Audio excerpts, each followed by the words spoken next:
and the tax on 270 or 272 is back up. So again, Ladies and gentlemen, we'll probably take our afternoon recess for break around 3:15, thereabouts. May I call your witness? Thank you, Your Honor. The defense calls Robert Baker to the witness. Please swear the witness.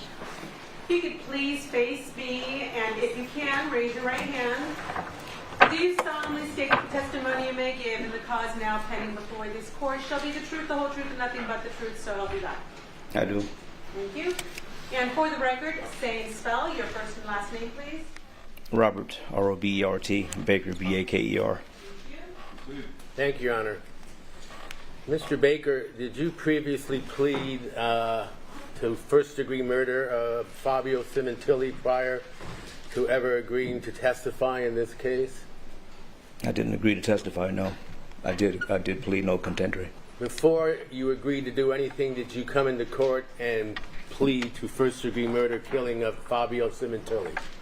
I pled no contest. Okay. You understand that in a criminal case, that's the same as a guilty plea. I Is do. that correct? Correct. And did you plead no contest in exchange for any promise of leniency or any deal? I did not. Could you talk to the microphone, please? I did not.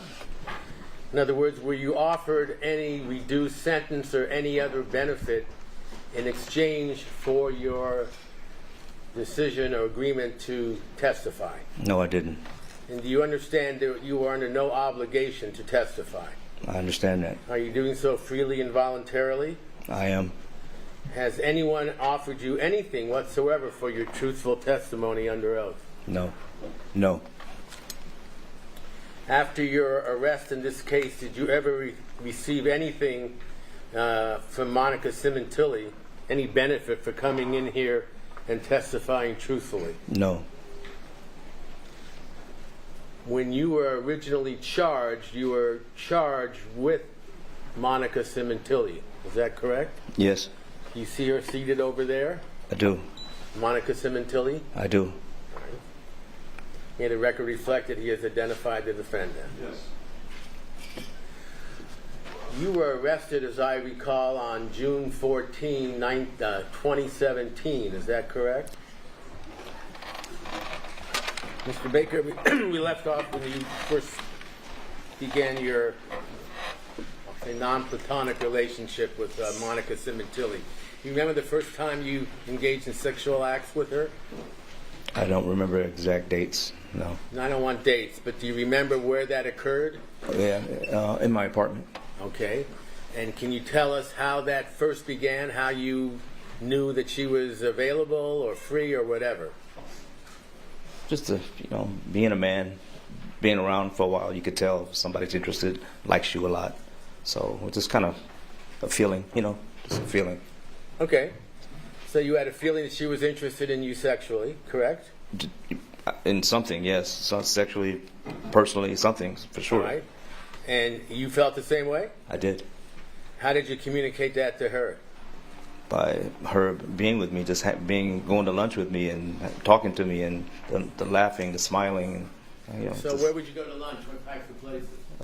Little restaurants around the gym, and that's mainly the same place, like little restaurants, little Thai places, little because I like Asian food, so we used to go there a lot. Okay. And would you meet her there? Would you pick her up? Did she pick you up? How'd that work? We would meet. We would meet. Most of the time we would meet. In the beginning we would meet because we didn't want to be seen in public together at the same time. Was that her desire, or yours, or both? It was hers, and I agreed with her. Did you agree to keep it secret? I did. But did you tell anybody that you had a girlfriend or someone not on the at first. side or anything like that? No, not at first. It took a while. I waited a long while. Well, how long a while would you estimate you waited before you let anyone know that you had someone on the side, so to speak? I'm thinking about maybe 6 months, 8 months. It's just an estimate. Okay. So would that have been before the end of the year or Christmas time, 2016? Yes, before. And the relationship began in 2016, is that what you said? Right, I think. About what month? February? Okay. January, February, something like that. January, yeah, January. Okay. That's when I met her. When you engaged in sexual relations, where did that take place? In my apartment, And that was located where? Canoga Park. Would you meet there? Would you take her? Did she take you? How'd that work? We'd meet there. I'd tell her where to go, where to park. She could park her car, just come up. Remember the address? Not anymore. Street? It's Independence. Okay. What kind of vehicle were you driving at that time? I was driving a Mustang or a Expedition. Do you recall what kind of vehicle she was driving? She's either driving a Mustang or a pickup truck. And again, how did you communicate to let each other know you would meet somewhere? Using texting, usually Viber, All right. or a phone call, a direct phone call. Okay. But a direct phone call would be easy to trace, isn't that right? Yeah, because there was really nothing going on. But What about when things started going on? Did you use just Viber or did you use other means? actually, now that you brought it up, we use Viber because Viber had a phone. You can actually use their phone, they had a phone set up where you could use the phone itself on a system. Now that I thought of it, now when you said that, it just kicked in. I'm not real clear on this because I don't know this stuff as well as others. Would you use your regular phone and then have the Viber app? Could you use that as a regular phone? Or Yes, that's what it was. So we use Viber a lot to talk too. I mean, could you talk or did you have to send text messages? You can do both on that app. All right. And how did she get that app? Did you tell her how to do that? Yeah, I told her to download it and how to use it. So during that period, and you know that the murder of Fabio took place the following January, correct? Okay. So were you seeing her about a year before he was murdered? Yes. Did she ever indicate to you that she was going to leave him for you? We talked about it, and it didn't seem like it was gonna. It didn't seem like it was really gonna happen. Why not? I don't know. I mean, I didn't push it because I don't want to run her away. So did she talk to you about, ever tell you that she would divorce her husband for you? We touched on it lightly, but I could tell that she wasn't going to do that. That wasn't going to happen. And eventually, did that become one of the reasons why you decided to murder him? I murdered him because I wanted her. Well, you kind of had her already, but not the way you wanted, or what? Absolutely. I didn't have her the way I wanted her. I wanted to have easier access. I wanted her to be around me and with me. More, all the time. When you first started seeing her on the side, did you go on dates with places with other friends of yours or friends of yours? You mean dates, as in the romantic Well, dates? did you go to dinner? When you went to dinner, was it always or lunch, was it always the two of you, or did you ever go with other friends of yours? Eventually, we did go with other friends of mine. You talking about with Monica? You talking about? Yeah, I mean, Yeah. Does Ron Ray ring a bell? Who? Ron Ray? Yes. Sheila Salikian? Yes. And Ricardo? Remember Ricardo? Yes. Like I Matt said, Nurse? eventually. Who? Matt Nurse? Remember him? I didn't go on a date with him, but I do remember him. No. I mean, not a date with him, but with him to go. So you would go and take her on dates or events with your friends, but I take it never with her friends. Is that a fair statement? Yes. All right. That because you wanted to keep it secret? That's what I would assume. Well, I knew that's what it was. So at any time did she tell you that anyone else in her family or her friends knew about you? No. That's the way she wanted to keep it? Yes. So tell me how, on a typical day, you would make arrangements to see her. Would it be in advance, or would it be on a moment's notice on a daily basis? So, Earl, It could be either or. It depends on what was going on for the day. Like if it was an advanced thing, if she knew of something that he was doing something, or she was available for whatever reasons, because I'm fighting the schedule with her whole family. So, and then the other time when it's instant, it's more like, what are you doing? And how good morning, how you doing? I got some time here, I got some time there. It was kind of sporadic. It was all over the place. In Los Angeles, was the sex always at your location, your residence? For the most part, yeah. Well, yeah, for the most part, most of the time. And who decided how the relationship would go? In other words, did you let her do her own thing? Were you the one who decided, or how did that work? I guess we both kind of decided, really. We both decided. I mean, one would take the lead, I would take the lead. You know, it's a relationship. You know, it's a relationship. Okay.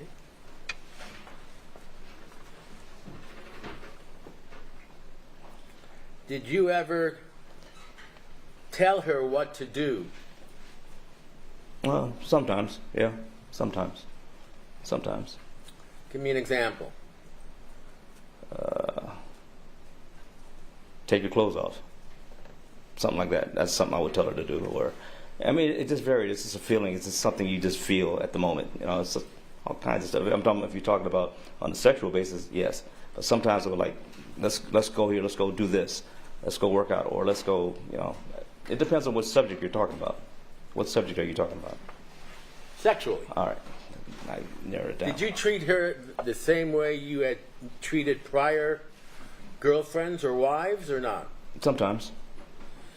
So describe how you treated her sexually in terms of what you would do. In the beginning, it was, you know, it's just the traditional, you know, the traditional stuff that everybody does.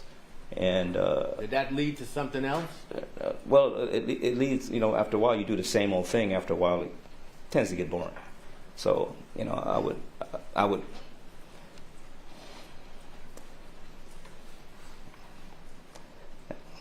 You're under oath, so I know. I'm watching my words. Is what I'm trying to do. I'm watching my words.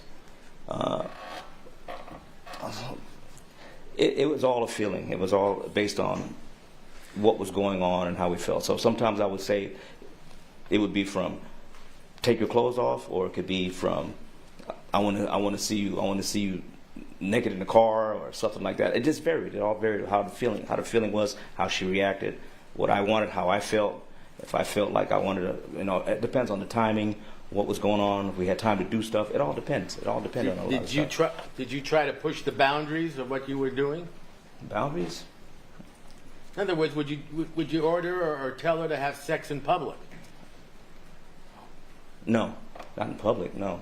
Not Well, in public. outside of your house, for instance, or your residence, in the car. Yeah, we've done that. We would do that. We would go to a restaurant and, you know, just be spontaneous and have sex in the car, or have sex on an off ramp, on an overwalks, where you overwalk on a highway. It would be nobody there. I'm like, come here. I wanted to keep it different for her. I wanted her not to be the same old that everyone does. So, Kind of fulfill her fantasies? well, yeah. I just wanted to feel her out, to see, you know, where she wanted to go. I wanted her to have fun with everything, not just sexually, just everything. Everything. Sex was part of it, but everything. I wanted her to enjoy her life. Period. Sex was a small part of it. What led you to believe she wasn't enjoying life up to that time? Because when we went out and when I took her places, I can tell she had really enjoyed herself, and she wasn't working, or she didn't feel like she was under obligation doing the family thing. She could be herself, and it made me feel good to see that. Did that include be yourself sexually? That too. So was it your goal to fulfill her fantasies? My goal was to make her happy, whatever that was. No matter what? Sexually, platonically, personally, everything. That was my goal. So give me an example of where you would engage in some kind of sexual conduct where outside of your residence. Outside of a bar. We play pool. We'll go out to in the parking lot. She'll win a game. You know, she wins a game. I'll lose a game. She wins. She wins me. As stupid as that sounds. Well, the prize was some kind of sexual act the other one would perform, or what? The prize is, the prize is me. That's the, I mean, I'm not a prize, but that's the prize. If she was happy, I'm happy. That's the bottom line on that. Did you know at any times when her husband Fabio would be out of town on business? Yes, she would let me know he was out of town, so that way we could spend a little bit more time together. But it was like never like overnighters or nothing like that, because she would never leave the house overnight like that. So was there some time by which she had to be home every time you saw her? She would always try to be home for her daughters. Does that mean dinner time or some other time? What? For whatever time it was. I guess it was dinner time, or maybe school, or just being home. She would tell me, I just want to be home for them when they get home. She would always tell me that. So and especially in the beginning. So still important for her to keep it secret? Yes. So is it fair to say, at least in the beginning, there was no overnighters? No overnighters, no. Would she get home by dinner time? Was that one of the rules? She would be home way before dinner, just to make sure she had dinner cooked and all that stuff. Kind of two separate lives. Yeah.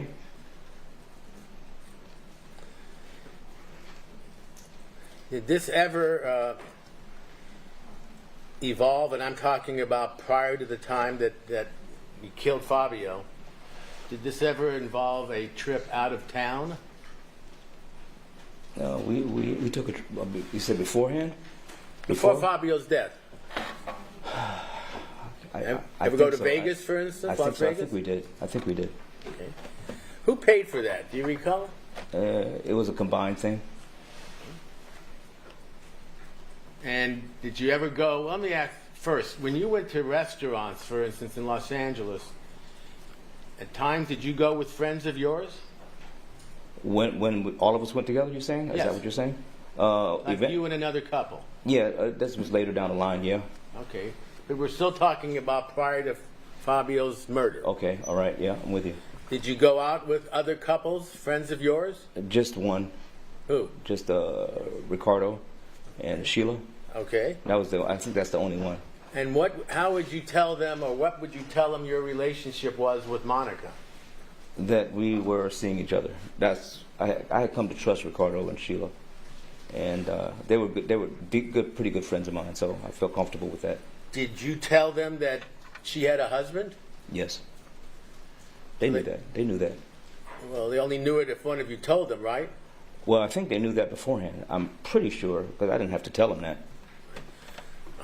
Because in the league, everybody knows everybody's business. So everybody kind of knew that Monica was married already. Okay. But did everybody know that she was seeing you? No. Okay.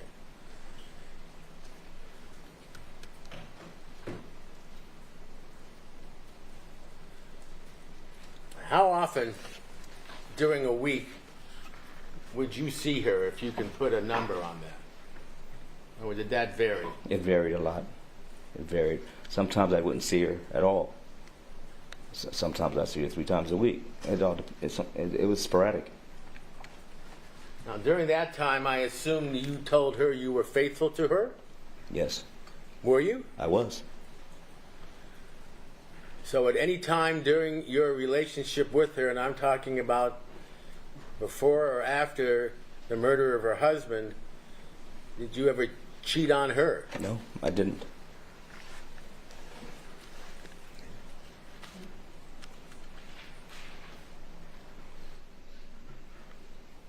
So you were not seeing anybody else on the side? No, from the time I met her and I got in a relationship with her, I didn't go outside of anything of her.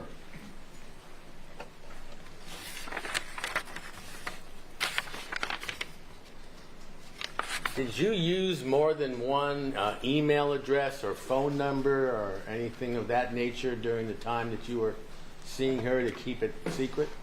I did. Let me tell us what you did to do that. Well, the emails and texts, hang on, with the emails I use sometimes were just so they won't be mine. Just so they won't be mine, I would use different emails. I had a whole bunch of emails for this business, for personal stuff, all kind of stuff. So it all depends. But for her, I would use a different email at times. Let me see. The text stayed the same. The Viber stayed the same. Yeah, just the emails. Just More the than emails. one phone, or just always one phone, or what? I used the same phone with her. With her, I used the same phone. What about with others? Other people, I had another phone. I always keep an extra phone. Always kept it. So, did you have one phone for her? It was my regular phone, the one I used for everyday use here. And I had another phone which I kept as a possible throwaway for anything, just for anything. It doesn't mean I was doing anything criminal at the time. It kept an extra phone.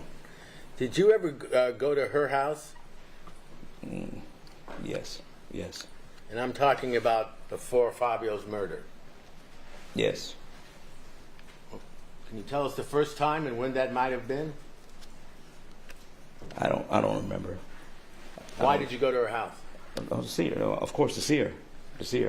How did you know no one else would be home? Because she would let me know that nobody's home. Did you ever run and go there when someone else was there? I don't know. I don't Ever know. sleep over there and get caught by one of her daughters? Oh, yeah. Tell me about that. How did that happen? Got drunk. I got drunk. With her or without her? No, just me. Okay. Just me. I was drunk. Couldn't drive. She asked me to stay. Oh, she didn't want me to go home. And she said if I stay quiet, I could just stay. I would sleep it off there. So you were at her house that day? That night. It was a night. I think it was a night or something. Where were her kids and husband?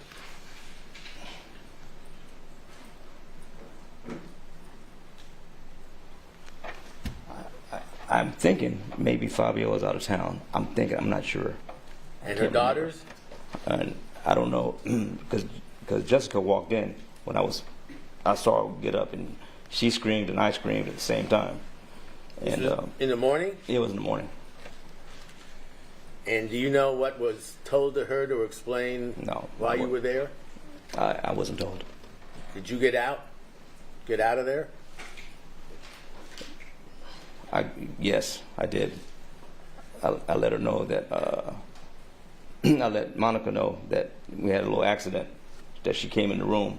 Jessica came in the room, and I just went ahead and left. Where was Jessica at that time? Was she still there? Yeah, no, she left. She left the room. She said, "Oh, I'm so sorry," and she walked out. So I'm sorry too, and I got Did you tell her any story, or leave that to Monica? I didn't talk to her. So you left. Yeah.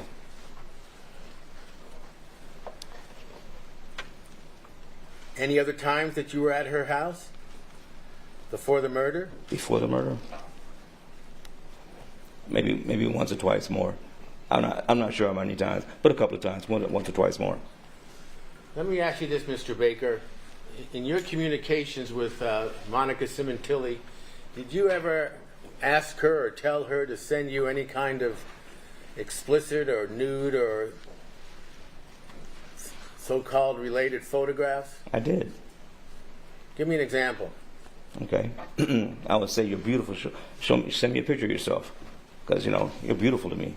And so I let her be. And she said, like what? I said, be creative. Think of something. I said, so send whatever you want. It's just sexting. That's all it is. It was just sexting, just to keep it interesting. All right. And So did she would send me what she wanted to send me. Did she do so? Yeah, she did. And without being necessarily too explicit, can you tell us what kind of photos they were? Was she dressed? Was she nude? Was she? Both. They were both. And how were they communicated to you? They were either sent by Viber, because Viber is a good way to send pictures. It's the best way to send pictures. Is Viber. And when you got them and opened them, were you able to save them or delete them, or what would you do with them? Some I'd save, some I'd just throw away, because it was just to get her to feel herself and enjoy herself, and I wanted her to feel good about herself, because she was beautiful to me. And that's the way you want her to feel good about herself, being free sexually? That's one of the ways. There's more ways than just that.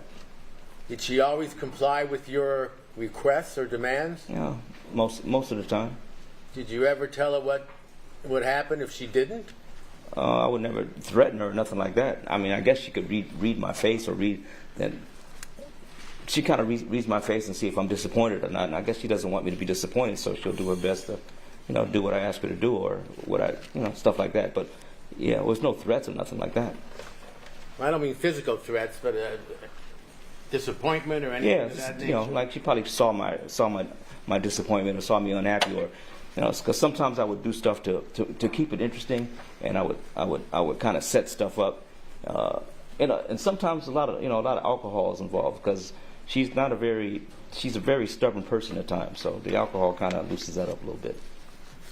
Well, was she a regular drinker with you? It depends. If we were going out someplace, I wanted her to loosen up. I wanted her to kind of relax a little bit. So I would let her drink a little bit, get her relaxed and have some fun. Was she able to hold her alcohol or not, according to in your opinion? She could hold her alcohol, but she still, you could tell there's a difference because she would really loosen up and start laughing a lot more and get a little looser, and she wouldn't be so tense. Would this be in public? It would be everywhere. At my place, in public, we went out. We went, like I said, we went to restaurants, we went to bars, went to play pool, play racquetball. I mean, everywhere. We did everything. Did you ever interact with other people at those locations? Yes. Give me an example. Well, we'll go to a bar or a club, and I would tell her, I'm not a dancer. She's a dancer. She can dance. I want her to go out there and dance and sing, and I'll tell her, if someone asks you to dance, feel free. I have no problem with it. I'm not that, I'm not the jealous type. And go have fun. And she would just go out there and have fun. Didn't care who was dancing with her, and she would just dance and have a good time. So whoever it was, that's what would happen. And what about her engaging in public in any kind of sexual way with somebody? Did you ever tell her to do that? In public? Well, outside of your residence. Oh, okay. On the street, in a bar, booth, car, anything of that nature. I had set up some things to find out whether or not she'd be willing to try anything like that. And I got her a little bit drunk. Like a threesome, you mean? No, it wasn't a threesome. It was something simple. I just wanted to see how she'd react a little bit. And I wanted to see if she'd be okay. And I got a little bit drunk beforehand. And I told her I'd set up a little massage for her just to see how she'd react. So early on, just to see how she'd act. So what happened? And the massage went great. Who had the massage? She did. From who? Somebody I hired to do it. And where did that take place? At the guy's place who was doing it. All right. So and I'm trying to remember. Were you present? Was I present? Yes. Yes, I was, just to make sure everything was smooth, because she decided she didn't want to do it, or she couldn't go. She didn't want the massage or something like that, and I just wanted her comfortable. And I know if I'm around, she's going to be comfortable with it. But she was comfortable because I had gave her, I gave her some wine to drink before we started. Did that involve any sexual conduct between her and the masseuse? Masseur? She's a beautiful woman. She's a beautiful woman, and I told her, masseur, I said, whatever you guys do, that's on you guys. So he wanted to push it, and because I could tell he was excited. So, and she was already kind of under the influence of alcohol, so it kind of flowed that way. Was alcohol always involved in your no sexual acts or no. exploits? Mm-mm. No. Sometimes it was just me and her, just not doing nothing. What about when you involved others? Did you have to get her drunk first? That was rare.